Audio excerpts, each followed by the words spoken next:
Evangelho de João, capítulo 5, versículos 24 e 25, que nos diz assim: em verdade lhes digo, quem ouve a minha palavra e crê naquele que me enviou, tem a vida eterna, e não entra em juízo, mas passou da morte para a vida. Em verdade lhes digo, que vem a hora, e já chegou, em que os mortos ouvirão a voz do Filho de Deus, e os que a ouvem viverão. Em verdade, lendo novamente, para ficar bem frisado em nossas mentes, em verdade lhes digo, quem ouve a minha palavra, isso é Jesus falando, quem ouve a minha palavra e crê naquele que me enviou, né, Deus que enviou Cristo, tem a vida eterna e não entrará em juízo, mas passou da morte para a vida. O 25, em verdade lhes digo, que vem a hora e já chegou, em que os mortos ouvirão a voz do Filho de Deus, e os que a ouvem viverão. A Bíblia mostra para nós que o homem, ele nasce vivo biologicamente, mas morto espiritualmente. A Bíblia mostra que o homem, ele só passa a viver, né, plenamente, ou seja, a sua vida biológica e espiritual, a partir do momento da sua conversão, quando ele é convertido a Deus. Mas antes disto, ele está morto espiritualmente. Jesus diz isso de muitas maneiras. Ele diz, por exemplo, para Nicodemos, é necessário nascer de novo, né, da água e do Espírito de Deus. Em João capítulo 3, também no mesmo contexto em que Jesus conversa com Nicodemos, ele diz que quem não crer nele, em Cristo, já está condenado. Não é que vai ser condenado, já está condenado.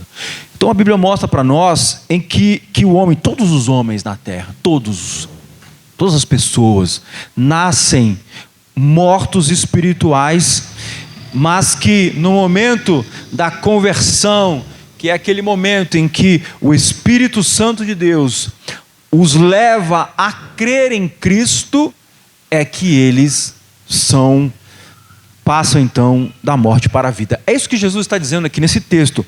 Ele está dizendo, quem ouve a minha palavra e crê naquele que me enviou, não entrará em juízo, ou não entrará em condenação, mas passou da morte para a vida. Então, houve um estado anterior de morte, mas quando ele creu, Jesus diz, passou da morte para a vida. Por que Jesus está dizendo isso? Porque ele está se referindo à morte eterna, não à morte física, mas à morte eterna, a morte como condenação eterna para aqueles que não crêem em Cristo. Mas aquele que creu em Cristo, ele recebeu a vida, porque ele não vai entrar em condenação, ele não será condenado. Porque a Bíblia mostra claramente que Deus se ira com os pecados dos homens, que Deus está irado com este mundo, e que Deus irá retribuir as más obras que os homens praticam. Então, quando o homem creu, ele passou da morte para a vida. Em verdade lhes digo que vem a hora, e já chegou, em que os mortos ouvirão a voz do Filho de Deus, e os que a ouvirem viverão. Ou seja, os homens estão mortos espiritualmente, mas Jesus diz, chegou a hora, e a hora é agora, que aqueles que ouvirem a voz do Filho de Deus, o Filho do homem, Cristo, viverão, passarão para a vida. Então, há muitas passagens bíblicas que nos ensinam isso. Vamos ler alguns textos aqui. Por exemplo, Efésios, capítulo de número 2, é um texto bem conhecido de nós todos, nós lemos com bastante frequência aqui, mas é bom nós lermos novamente para o contexto que estamos pregando. Aos Efésios, capítulo número 2, verso 1. Aos Efésios, capítulo 2, verso 1. Diz assim: e vos vivificou, estando vós mortos em ofensas e pecados. Ou seja, vos deu vida, Deus vos deu vida quando vocês estavam mortos em ofensas e pecados. Ou seja, por que ofensas? Porque as nossas obras ofendiam a Deus. As nossas más obras, as más obras dos homens ofendem a Deus e são pecados. Verso 2: em outro tempo andastes segundo o curso deste mundo, segundo o príncipe das potestades do ar, do espírito que agora opera nos filhos da desobediência. O que ele diz aqui no verso 2 é que vocês eram guiados em outro tempo, antes da conversão de vocês. Isso é Paulo escrevendo esta carta aos Efésios. Antes da conversão de vocês, vocês eram guiados pelos espíritos malignos, por agentes malignos, que agora estão operando, estão agindo nos filhos da desobediência. E qual é a evidência dessa condição de morte espiritual, em que o homem é guiado por espíritos malignos? O verso 3 explica, diz assim: entre os quais todos nós antes andávamos nos desejos da nossa carne. Ou seja, ser guiado pelos espíritos malignos é fazer a vontade pecaminosa dos desejos da carne, do coração, da mente. Fazendo a vontade, satisfazendo os desejos pecaminosos do corpo, da mente, do coração e dos pensamentos. E éramos por natureza, porque o homem nasce nessa condição, como eu disse, em morte espiritual, fazendo a vontade dos desejos da carne, dos pensamentos, que a Bíblia chama de desejos da carne. Éramos por natureza filhos da ira de Deus. Da ira de quem? Da ira de Deus. Como os outros também. No verso 4, então ele diz: mas Deus, que é riquíssimo em misericórdia, pelo seu muito amor com que nos amou, estando nós ainda mortos em ofensas. Veja, novamente ele enfatiza a morte espiritual aqui, que é praticar as obras más, contrárias à vontade de Deus. Estando nós ainda mortos em nossas ofensas, nos vivificou juntamente com Cristo, pela graça sois salvos. Versículo 6: e nos ressuscitou juntamente com Ele, com Cristo, e nos fez assentar nos lugares celestiais em Cristo Jesus. Então, o homem estava morto, fazendo a vontade. Quando o homem está fazendo a sua própria vontade, os desejos do seu coração, da sua mente, pecaminosos, ele está morto espiritual. O vivo espiritual é aquele que creu em Cristo, foi alvo da obra do Espírito, e que agora ele não está mais praticando aquelas obras e fazendo a vontade da carne e dos pensamentos. Agora ele está buscando fazer a vontade de Deus. Veja, e olha o que ele diz: mas Deus, que é riquíssimo em misericórdia, pelo seu muito amor com que nos amou. Veja, quando nós ainda estávamos nesse estado de morte espiritual, praticando obras que ofendiam a Deus, obras que desonravam a Deus, Ele veio até nós e nos deu vida, e nos libertou dessas obras más, e nos libertou disto. Por quê? Porque o homem nasce morto espiritualmente. Ele precisa ser alvo da misericórdia de Deus para mudá-lo e para transformá-lo. E Paulo associa isso, à ressurreição de Cristo. Ele diz, versículo 6: e nos ressuscitou juntamente com Ele,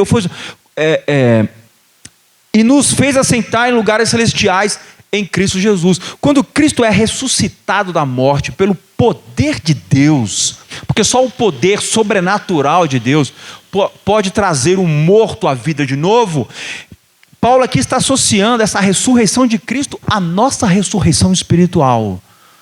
Por isso ele diz: vocês foram ressuscitados juntamente com Cristo. A ressurreição na Bíblia, no Novo Testamento, ela tem um significado de manifestação do poder de Deus, do poder que transforma o homem, do poder que transforma o pecador e faz dele um novo ser, uma nova criatura. Então fica evidente que o homem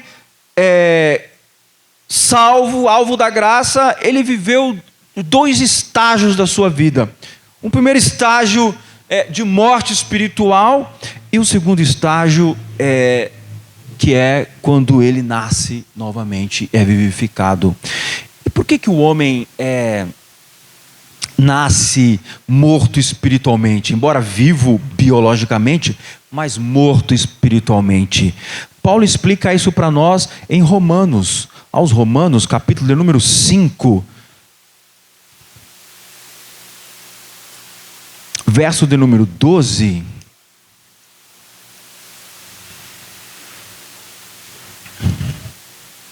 Aos Romanos capítulo 5, verso de número 12, que diz assim: pelo que por um homem entrou o pecado no mundo, e pelo pecado a morte, assim também a morte passou a todos os homens, por isso que todos pecaram.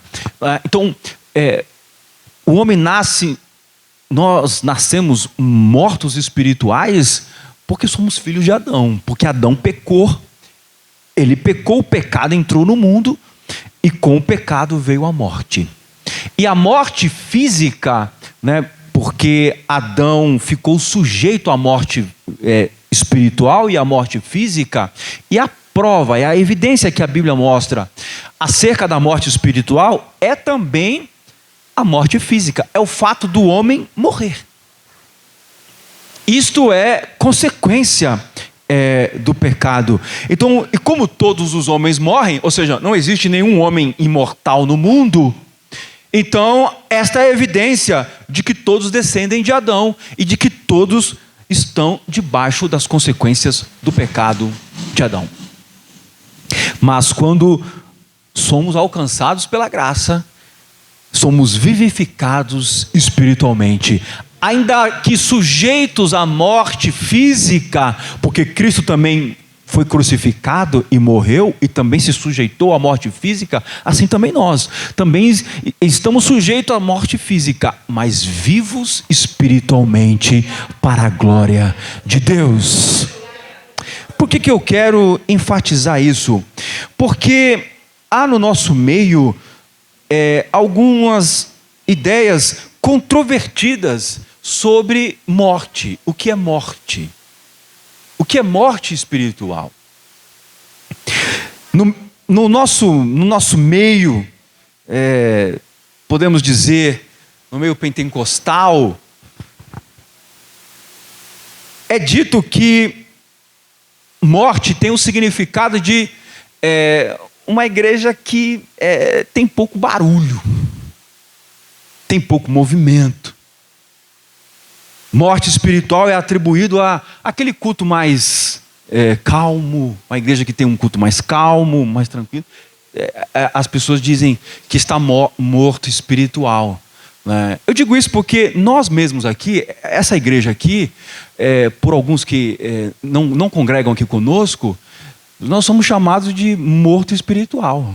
Dizem que a nossa igreja é morta, que nós estamos mortos espirituais, que nós estamos mortos, aquela igreja é morta, é uma igreja morta. E eu quero mostrar que biblicamente isso não é verdade. Quero mostrar hoje o que é biblicamente estar morto espiritual. E que muitas das vezes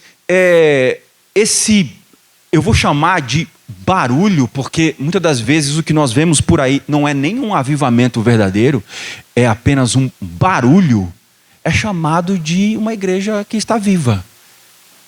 E a outra igreja, porque não tem os mesmos movimentos, não há aqui abertura para revelações e profecias e aquele movimento todo, falso. a igreja é chamada de morta espiritual. Mas isso não é verdade. Eu quero mostrar para você, biblicamente, o que é estar morto espiritual. O que a Bíblia chama de uma igreja morta espiritual. Eu já disse aqui o que é a conversão. O que a conversão significa. Agora vamos ver o que a Bíblia diz sobre isto. A Bíblia mostra então para nós que o morto espiritual é aquele que está vivendo nas transgressões do pecado, praticando o pecado, vivendo uma vida em que ele está satisfazendo os seus desejos e os anseios do seu coração e da sua mente, e não a vontade de Deus. E nós vemos Paulo destacando esse contraponto que ele também fez em Efésios, mas ele também faz em Colossenses. Vamos ver aos Colossenses, capítulo de número 2, versículo de número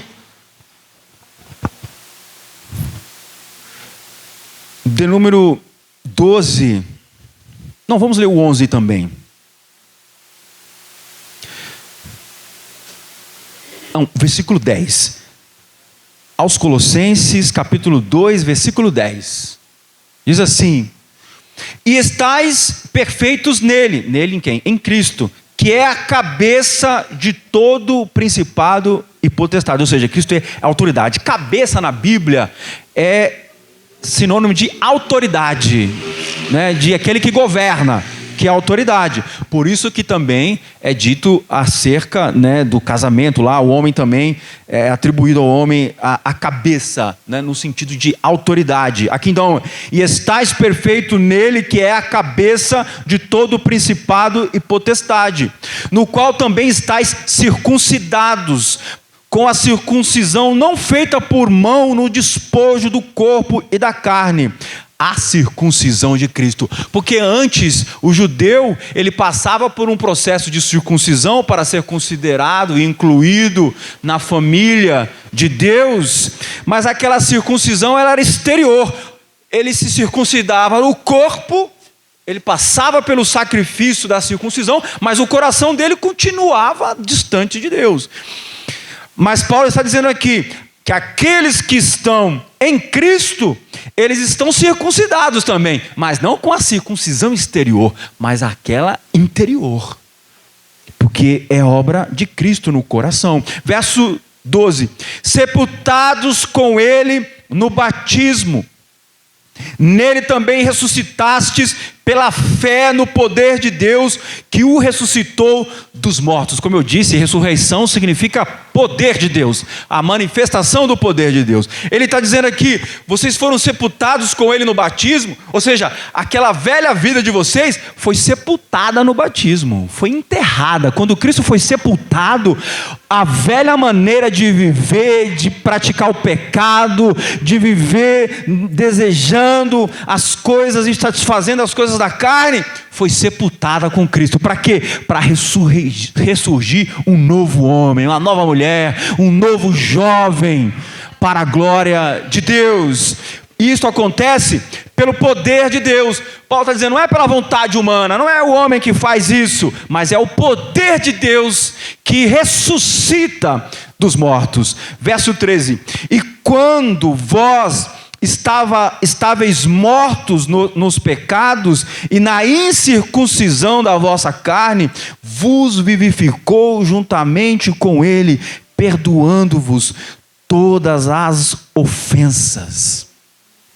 Essa fé que nós temos em Cristo, que Ele é o nosso Salvador, a nossa justiça, e porque cremos nele, significa que fomos perdoados. Porque aqueles que não creem em Cristo, não ressuscitaram dos mortos, da morte espiritual, os seus pecados não são perdoados, os seus pecados não são apagados. Mas é porque temos fé em Cristo, e isto significa que os nossos pecados são perdoados, havendo riscado a cédula que era contrária a nós nas suas ordenanças, a qual de alguma maneira nos era contrária, e a tirou do meio de nós, cravando-a na cruz. Então é isto, a conversão, esta fé em Cristo significa então que, porque cremos em Cristo, significa então que passamos da morte para a vida. Significa que então os nossos pecados foram perdoados. Significa que nós agora recebemos poder de Deus para vencer os desejos carnais e viver uma vida que glorifique a Deus, que honre ao Senhor. Você pode honrar o Senhor estando casado, estando solteiro, sendo um jovem, sendo um homem, sendo uma mulher, sendo uma criança. Se você crê em Cristo, você pode honrá-lo e viver para a glória dele, seja qual for a circunstância da sua vida. Então, isto significa esta nova vida. Passou da morte para a vida. Passou da morte para a vida. E isso não significa barulho. Um barulho, um movimento, um agitar de coisas. Significa essa mudança interior. Essa mudança de mente, essa mudança de coração. Agora, alguém pode estar fisicamente vivo, alguém pode parecer que está vivo espiritual e está morto. Nós vemos isso também em algumas passagens bíblicas que nos mostram isso. Por exemplo, nós vemos em 1 Timóteo, capítulo de número 5, vamos ler? 1 Timóteo, capítulo de número 5, o verso de número 6, Paulo se referindo a pessoas aqui que pareciam ser tementes a Deus, não é? Mas que na verdade não eram tementes a Deus. Ele diz em 1 Timóteo capítulo 5, versículo 6, mas a que vive, ou o que vive em deleites ou em prazeres carnais, vivendo está morta, ou vivendo está morto. Alguém que diz servir a Cristo, diz servir a Deus, diz, confessa com a sua boca a Cristo, mas vive em deleites, ou seja, vive satisfazendo os seus prazeres, os seus desejos carnais, parecendo que está vivo, mas na verdade está morto. Então há essa circunstância, sim, de alguém que pode parecer que está vivo, mas que na verdade está morto. Nós vemos isso também em Apocalipse capítulo 3, vamos ver? Apocalipse capítulo de número 3, verso de número 1. A quinta carta escrita à igreja de Sardo. Apocalipse capítulo 3, verso 1. E ao anjo da igreja que está em Sardo, escreve: isto diz o que tem os 7 Espíritos de Deus e as 7 estrelas. Eu sei as tuas obras, que tem nome de que vives e está morto. Eu sei as tuas obras. Aqui é uma coisa importante, irmãos, é que Deus sabe as nossas obras. Deus sabe as obras de cada um. Deus sabe na sua igreja, ou entre os santos, quem está vivo e quem está morto. Deus sabe, Deus conhece quem está vivo e quem está morto. Deus sabe tudo, não há nada que esteja oculto aos olhos de Deus. O profeta Ezequiel, no vale de ossos secos, quando Deus pergunta para ele, poderão viver esses ossos? Para ele aquilo era impossível, os ossos eram sequíssimos. O que ele disse para o Senhor? Tu sabes, Senhor. Deus sabe quem está vivo e Deus sabe quem está morto. Aquele vale de ossos secos, sequíssimos, era Israel, estava representando o povo de Israel. E ele diz para o Senhor, ele responde: Tu sabes, Senhor. Então o que Deus diz? Clama sobre o vale, ordena sobre o vale de ossos secos. E ele fez, a Bíblia diz que veio como um vento veemente, impetuoso, e soprou sobre aquele vale, e os ossos reviveram, e Deus levantou um exército daqueles ossos. Então Deus sabe quem está vivo e quem está morto. Agora, o texto não nos deixa sem as informações completas. Ele nos diz aqui o que é que significa parecer que está vivo, mas está morto. Verso 2 ele diz: ser vigilante e confirma os restantes que estavam para morrer, porque não achei as tuas obras perfeitas diante de Deus. Mas ele diz aqui o que é estar morto. Não é sapatear, não é barulho, não é glória a Deus alto. É bom glorificarmos a Deus, darmos glória a Deus alto, aleluia, cantarmos louvores, batermos palmas, louvarmos ao Senhor. É uma bênção quando estamos vivos, quando realmente se está vivo espiritual. Aqui o que está dizendo é ser vigilante e confirma o restante que estavam para morrer, ou seja, mortificar a carne, mortificar as paixões, porque o que acontece é que às vezes nós vamos até Cristo e nós até deixamos algumas coisas, mas algumas coisas não queremos deixar, e isso é um problema. Isso significa morte espiritual.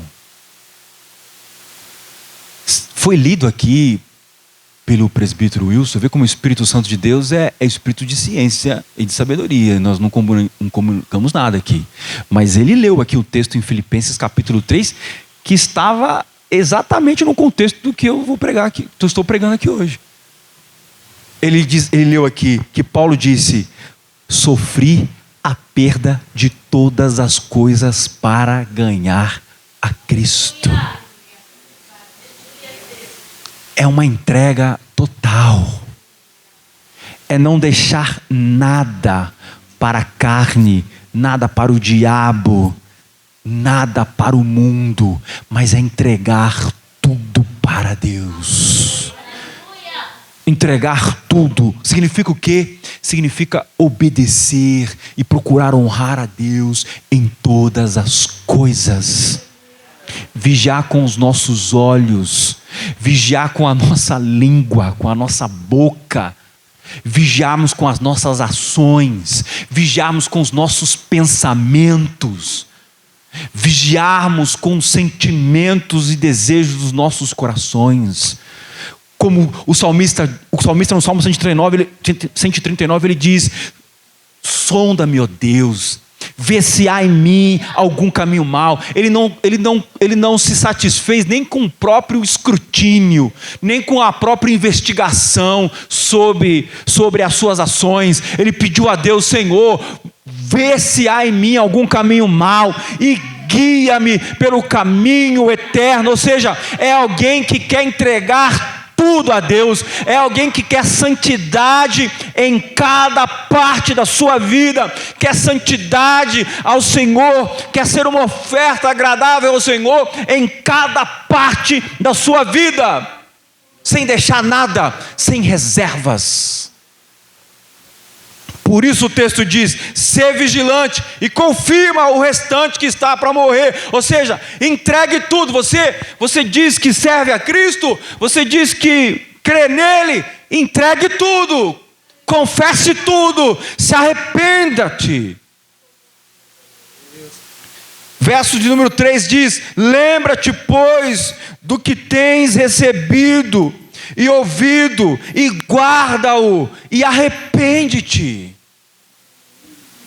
Observa o que você tem ouvido, o que você tem aprendido de Deus, da sua palavra. como você vivia antes, o que você pensava antes sobre a vida, sobre o mundo, sobre igreja, sobre o que é servir ao Senhor, sobre a palavra de Deus. Ouve, percebe o que você tem recebido, guarda no teu coração e arrepende-te. E aí vem a advertência: e se não vigiares, virei sobre ti como um ladrão, e não saberás a que horas sobre ti virei. Então nós vemos o que é estar vivo e o que é estar morto espiritualmente, que não tem nada a ver com barulho, irmãos, que não tem nada a ver com revelações, supostas revelações e profecias e supostas línguas. Não tem nada a ver com isso. Tem a ver com uma vida realmente de entrega total ao Senhor. Tem a ver com abandonar a velha maneira de viver. Tem a ver com não satisfazer as próprias vaidades, mas buscar fazer a vontade de Deus. Tem a ver com santidade, porque há uma coisa que nós vemos, que é às vezes muito barulho, mas pouco temor ao Senhor. É muito comum nós vermos muito barulho, mas pouca obediência, pouca busca sincera ao Senhor. É muito comum nós vermos pessoas que são até ousadas na maneira de falar acerca das coisas, até das coisas de Deus, mas obediência, temor, piedade, arrependimento, amor, compaixão, misericórdia, não há. E a Bíblia também adverte sobre isto. Jesus disse em Mateus 23, verso de número 2, Mateus 23, verso 2, dizendo: na cadeira de Moisés estão assentados os escribas e fariseus. Observai, pois, e praticai tudo o que vos disserem, mas não procedais em conformidade com as suas obras, porque dizem e não praticam. Pois atam fardos pesados e difíceis de suportar, e os põem aos ombros dos homens. Eles, porém, nem com o dedo querem movê-los, e fazem todas as obras a fim de serem vistos pelos homens, pois trazem largos filactérios e alargam as franjas dos seus vestidos. Ou seja, há muita ostentação, há muita demonstração de que é homem de Deus, de que é mulher de Deus, de que faz, de que glorifica, que toca, que canta, que profetiza, mas não tem obras que honrem ao Senhor. Não praticam. Amam os primeiros lugares, amam aparecer, amam estar à frente, amam ser reconhecidos. Aí Jesus disse, no verso de número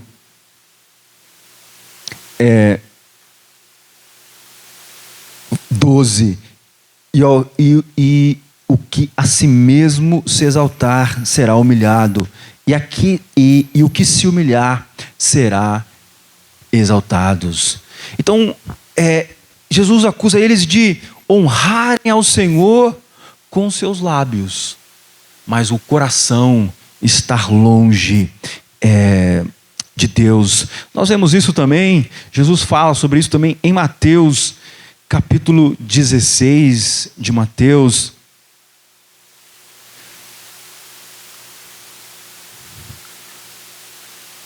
Mateus capítulo de número 16.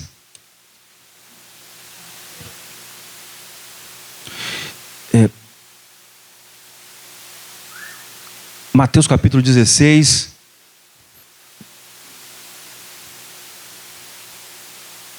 Nós vemos, Mateus capítulo 15. Mateus capítulo 15, verso de número 10. Mateus 15, 10. E chamando a si mesmo a multidão, disse-lhes: ouvi e entendei. O que contamina o homem não é o que entra na boca, mas o que sai da boca. Isso é o que contamina o homem. Então acercaram-se dele os seus discípulos e disseram: sabes que os fariseus, ouvindo essas palavras, escandalizaram-se. Ele porém respondendo disse: toda planta que meu Pai Celestial não plantou será arrancada. Deixai-os, são condutores cegos. Ora, se um cego guiar outro cego, ambos cairão na cova. E Pedro, tomando a palavra, disse-lhe: explica-nos essa parábola. Jesus porém disse: até vós mesmos estáis ainda sem entender. Ainda não compreendeis que tudo que entra pela boca desce para o ventre e é lançado fora, mas o que sai da boca procede do coração, e isso contamina o homem, porque do coração procedem os maus pensamentos, mortes, adultérios, prostituição, furtos, falsos testemunhos e blasfêmias. São estas coisas que contaminam o homem, mas comer, lavar as mãos, isso não contamina o homem. Você vê, eles estavam preocupados com o exterior, com lavar as mãos, com coisas externas. O que Jesus está advertindo? Não, você tem que olhar para o teu coração, porque o que procede do coração é que contamina o homem. É o que procede do interior do homem. Então isso mostra para nós, deixa evidente, que a transformação verdadeira e eficaz é aquela que ocorre no coração, porque partindo do coração do homem, toda a sua vida, todo o seu ser será transformado. Então, a morte espiritual é o homem que está satisfazendo a vontade do seu coração.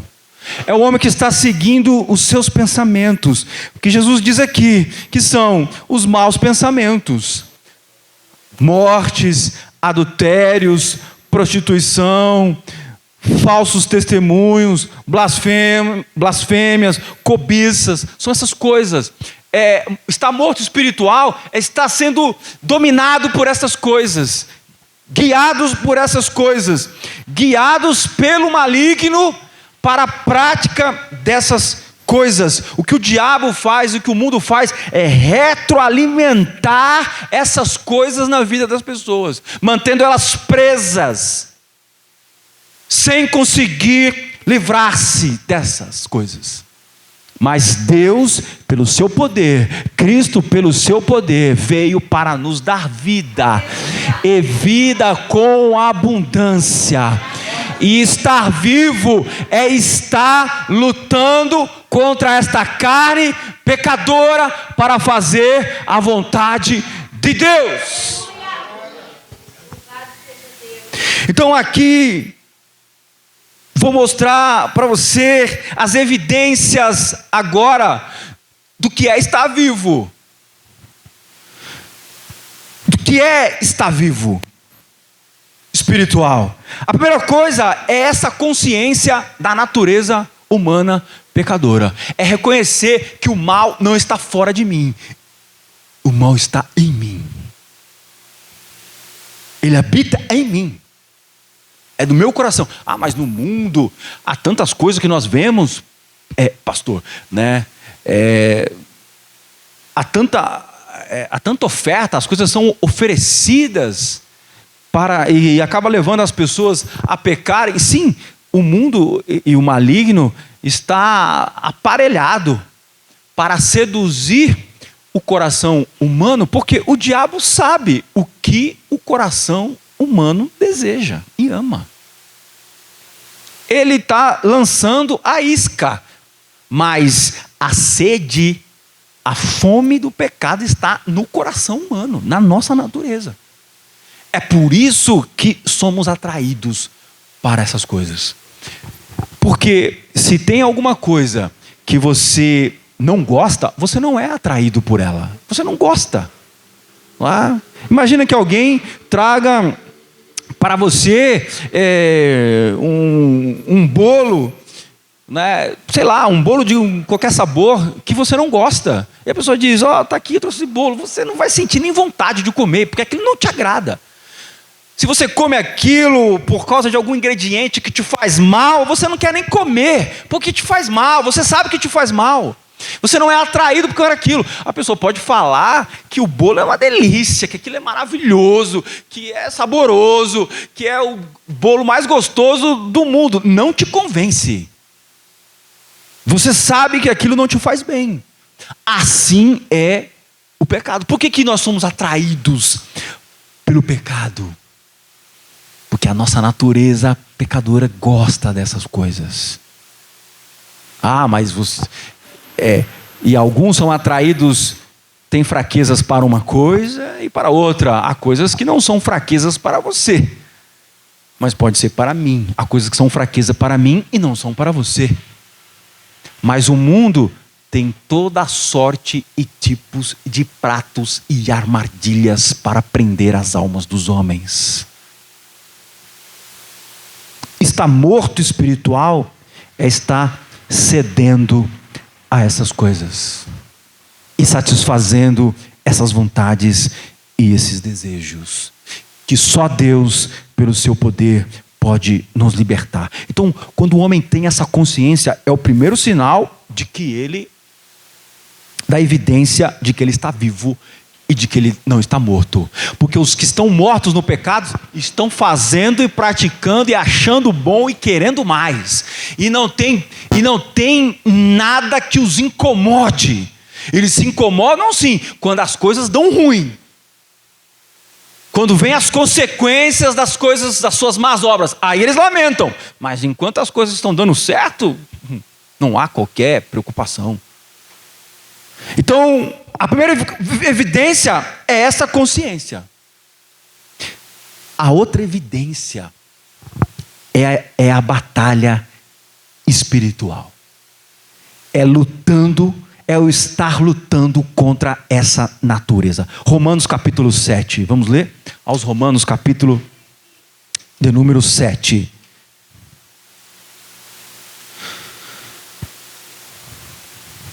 Romanos capítulo 7, verso de número 12. Aos Romanos 7, 12. E assim a lei é santa e o mandamento santo, justo e bom. Logo, tornou-se o bom em morte? De modo nenhum. Mas o pecado, para que se mostrasse pecado, operou em mim a morte pelo bem. Ou seja, o pecado opera em nós, até por meio da lei de Deus que é boa. Porque quando vem a lei de Deus, incita o pecado. Quando Deus diz não faça, aí que parece que incita o pecado. Para nós vermos o quanto a natureza pecaminosa nossa é feroz, é violenta na natureza humana. Operou em mim a morte pelo bem, a fim de que pelo mandamento o pecado se fizesse excessivamente maligno. Porque bem sabemos que a lei é espiritual, mas eu sou carnal, vendido sob o pecado. Ele está falando da sua condição pecaminosa, a natureza pecaminosa, humana, que herdamos de Adão. Verso 15, aqui é o que prova que nós estamos vivos espiritualmente. Porque o que faço não aprovo, pois o que quero isso não faço, mas o que aborreço isso faço. E se faço o que não quero, consinto com a lei que é boa. De maneira que agora já não sou eu que faço isto, mas o pecado que habita em mim. Ou seja, há duas naturezas. No homem que nasceu de novo, há duas naturezas: a espiritual e a carnal, que estão lutando. De maneira que agora já não sou eu que faço, mas o pecado que habita em mim. Pois eu sei que em mim, isto é, na minha carne, na minha natureza humana, não habita bem algum, e com efeito, o querer está em mim, mas não consigo realizar o bem, porque não faço o bem que quero, mas o mal que não quero, esse faço. Ora, se eu faço o que não quero, já o não faço eu, mas o pecado que habita em mim. Acho então esta lei em mim, que quando quero fazer o bem, o mal está comigo. Ou seja, eu quero obedecer à lei de Deus, mas o pecado, essa natureza inclinada está sempre comigo, sempre lutando contra, sempre pesando contra. Porque segundo o homem interior, ou seja, na minha mente, eu tenho prazer na lei de Deus. Na minha mente, no meu coração, eu tenho vontade de fazer a vontade de Deus. Eu tenho prazer em obedecê-lo. Mas há um fardo aqui que eu estou carregando. Há uma massa de pecados dessa natureza que eu carrego comigo. Isto é a evidência de que eu estou vivo espiritual. O meu coração espiritual está batendo aqui. Eu quero fazer a vontade de Deus, eu tenho prazer na vontade de Deus. Paulo aqui não está dando uma desculpa para o pecado, ele está mostrando a batalha espiritual do crente que quer obedecer a Deus, mas sente o peso da carne. Isso é o que é estar vivo. Você sente isso? Então dê glória a Deus, meu querido, porque você está vivo, você não está morto. Não é barulho que nos define. O que nos define é o desejo, é o querer obedecer a Deus. Podem nos chamar de morto, mas nós temos a consciência de que estamos vivos, porque fomos ressuscitados com Cristo. Temos a fé nele e estamos lutando a batalha da fé.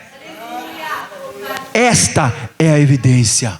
Por quê? Porque nós lemos lá em Efésios capítulo 2 que aqueles que estão mortos espirituais estão fazendo e praticando a vontade da carne. Não há esse conflito nas suas almas. Eles não têm interesse em obedecer a Deus. O objetivo deles é tão somente satisfazer os seus desejos. Sua mente, seu coração trabalha só para satisfazer os desejos carnais. Mas o crente não. Com o homem interior, ele tem prazer nas coisas de Deus.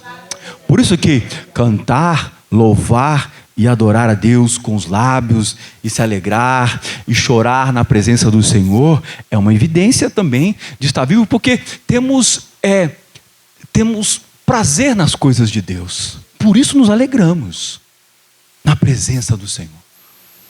Mas isso não é, isoladamente, não é a evidência da salvação. A evidência de que estamos vivos espiritual. Esta é a evidência de que estamos vivos espiritualmente. Estamos lutando contra a carne, a nossa carne. A nossa luta não é contra o mundo, a nossa luta não é contra as pessoas, não são as pessoas, o mundo, a igreja, o pastor, o pai, a mãe, os filhos e os irmãos, que são os problemas, que é o nosso problema. Não, a nossa luta é contra a carne, é contra o pecado. A nossa batalha espiritual é esta. Então aqui Paulo não está dando uma desculpa, viu? Isso aqui não é uma desculpa para fazer as coisas erradas, porque a gente vê muito as pessoas fazerem isso. As pessoas leem isso aqui, mas o bem que eu quero eu não consigo fazer. Então eu sou assim mesmo. Eu sou assim mesmo. Assim é como eu sou, sabe? Eu nasci assim torto, vou morrer torto. É como eu sou. Não, Paulo não está dando uma desculpa. Paulo está mostrando o conflito interior. Ele está mostrando que após ter nascido de novo, há esta luta. E que querendo fazer as coisas corretamente, por vezes falhamos. E ele mostra de forma tão profunda essa realidade espiritual, que no versículo 24 ele chama a si mesmo de miserável. Miserável homem que eu sou. Quem me livrará do corpo desta morte? Então ele diz: dou graças a Deus por Jesus Cristo nosso Senhor. Por quê? Porque Cristo é a nossa justiça, é a justiça perfeita diante de Deus. Cristo é a nossa reputação diante de Deus, e é dele que recebemos forças para vencer e para não desistirmos. Esta é a evidência. Se você sente este peso, se você sente essa dificuldade, se há no seu interior essa dificuldade, se você por vezes falha e se lamenta por falhar, querendo obedecer a Deus, querendo a sua santidade, não se desespere. É porque você está vivo. Esse é um sinal de que você está vivo espiritual, de que você não está morto no pecado, mas você nasceu para a vida eterna. Então, o eixo de Romanos capítulo 7 está na obediência e no desejo de santidade. Não está o eixo não está em eu quero viver o mundo que eu não posso viver. Deus está mandando eu obedecer, mas eu não consigo, né? Porque o que eu queria mesmo viver era o mundo. Não, aqui o eixo, o centro do coração está no desejo de santidade. A motivação está no desejo de santidade, e não em querer viver o mundo. Embora querendo e desejando a santidade, tenha fraquezas, tenha tropeços e tenha falhas. Entende? O coração do homem, ele só pode ocupar esses dois pontos centrais. Ele pode usar o mesmo texto como desculpa. A verdade é que onde é que está o eixo do teu coração? No desejo de santidade? No desejo de cada dia mais parecer-se com Cristo? Servi-lo e agradá-lo? Esta é a evidência. Para finalizar, depois a mocidade vai louvar o Senhor com mais um louvor. Eu quero ler ainda a primeira carta de João. Essa é outra evidência de que estamos vivo espiritual e não morto. É na primeira carta de João, no capítulo de número 3.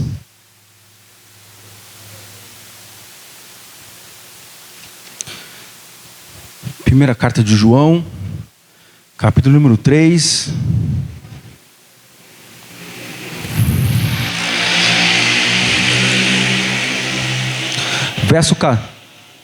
Verso 14.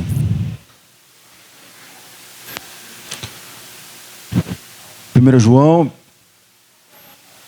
capítulo 3, verso 14. Nós sabemos que passamos da morte para a vida, porque amamos os irmãos. Quem não ama seu irmão permanece na morte. Eu vou ler de novo. Nós sabemos que passamos da morte para a vida, porque amamos os irmãos. Quem não ama a seu irmão permanece na morte.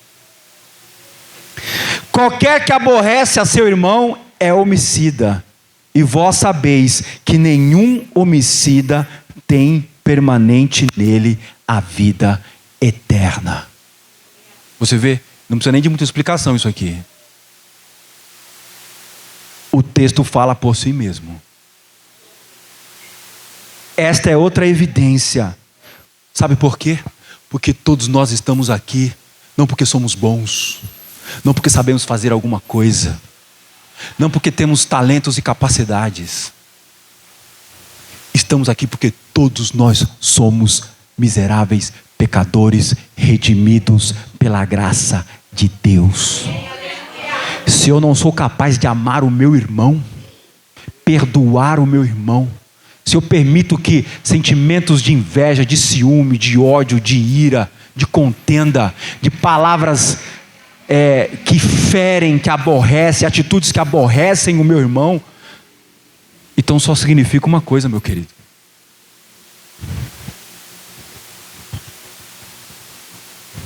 não é a igreja que está morta. Possa ser que você esteja morto, possa ser que eu esteja morto, e não a igreja. Porque qualquer que aborrece a seu irmão, a vida de Deus não está nele.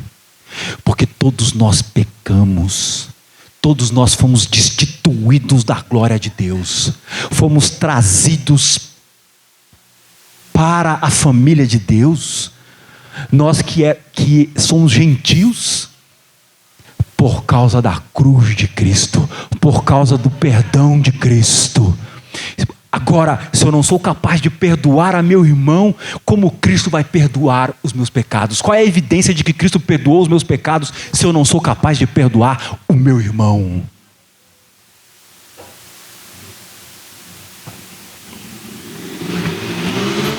Porque a oração modelo de Jesus é: perdoa as nossas ofensas, assim como nós temos perdoado aquele que nos tem ofendido. Somos aqui irmãos.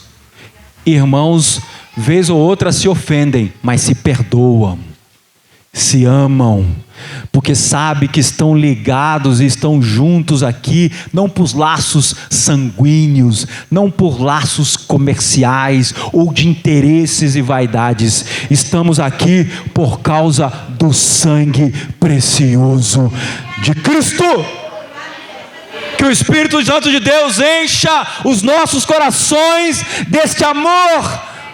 Que esta palavra, que você saia dessa noite aqui com a certeza da vida eterna, sabendo o que é buscar em Deus a vida eterna, e não ser confundido com barulhos, com movimentos, ou com isso, com aquilo, mas estar firmado no amor de Cristo, que excede todo entendimento.